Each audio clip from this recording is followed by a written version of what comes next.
polisi lalu lintas mau ada operasi keselamatan lagi. Waduh. Jangan kemana gua penting lu. Gua senang banget serius. Bodo amat. Assalamualaikum, Pak. Dia orang bukan ya.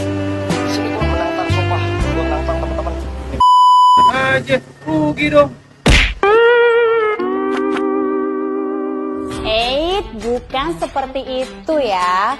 Operasi keselamatan sendiri merupakan operasi kepolisian yang mengedepankan persuasif, edukatif, dan tentunya penuh simpatik. Untuk lebih jelasnya nih, mari kita simak bersama penjelasan langsung dari Kabak Ops Korlantas Polri berikut ini.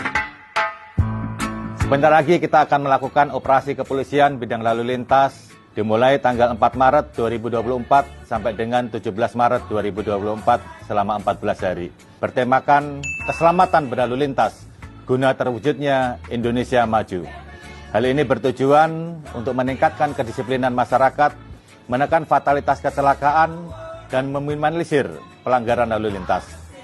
Kegiatan ini bersifat soft approach dan menitik beratkan pada edukasi yang simpatik. Sehingga masyarakat tidak perlu takut ya, apabila bertemu dengan Polantas di lapangan.